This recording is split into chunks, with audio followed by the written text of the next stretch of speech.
Bahkan hiduplah seorang janda tua yang bernama Sarni. Ia hidup seorang diri dan juga tidak memiliki anak. Pada suatu hari, Sarni pulang mencari kayu ke hutan. Pada pertengahan jalan, dia bertemu dengan raksasa yang memiliki ukuran tubuh super besar yang menginginkan seorang anak untuk disantapnya. Namun Sarni menyebutkan bahwa dia tidak mempunyai seorang anak. Kemudian raksasa itu memberikan biji timun kepadanya.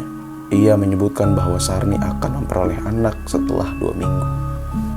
Namun, anak tersebut telah berusia 6 tahun. Sarni harus memberikan anak tersebut kepada raksasa itu. Sesudah ketika selama 2 minggu, salah satu mentimun itu terdapat ukuran yang sangat besar. Sesudah 2 minggu, salah satu mentimun itu terdapat yang ukurannya sangat besar. Kemudian ia membelahnya dan menemukan seseorang bayi di dalamnya. Kini Sarni hidupnya tidak lagi hanya seorang diri, lantaran dia memiliki timun emas yang cantik.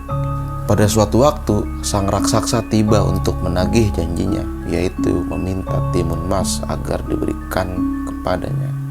Kala itu Sarni berkata agar raksasa menundanya saja. Alasannya akan semakin enak jika anak ini telah dewasa nanti. Akhirnya raksasa tersebut menyetujui saran dari Sarni. Lalu pada suatu hari ketika timun emas sudah tumbuh dewasa, ia bermimpi bahwa diminta untuk menemui seorang petapa yang ada di gunung. Ia meminta timun emas untuk mencarinya pada pagi hari. Sesudah timun emas menceritakan peristiwa yang sebenarnya, petapa akhirnya menaruh 4 buah kantong kecil. Kemudian seorang petapa tersebut memberikan petunjuk cara menggunakan 4 kantong tersebut. 4 kantong itu isinya merupakan biji mentimun, garam, jarum, dan terasi. Apabila sedang dikejar oleh raksasa, timun emas diminta buat melemparkannya isi kantong tadi satu persatu.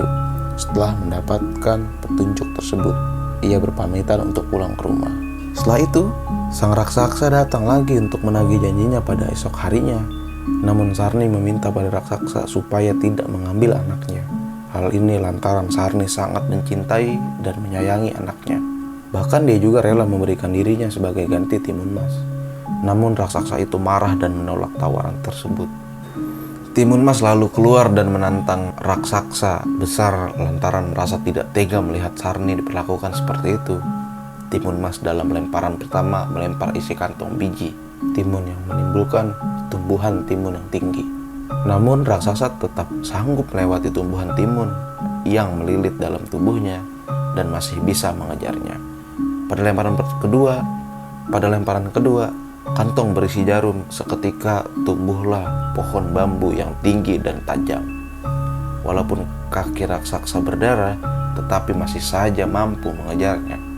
Lemparan yang ketiga, timun emas menaburkan garam. Seketika ada samudra dan raksasa tetap mampu melewati samudra itu dengan mudah. Lemparan yang terakhir, timun emas menaburkan terasi. Terbentuklah suatu lautan dengan lumpur yang mendidih. Kemudian raksasa tercebur ke dalam lautan tersebut. Sesudah peristiwa tadi, timun emas dan Sarni hidup bersama dengan bahagia.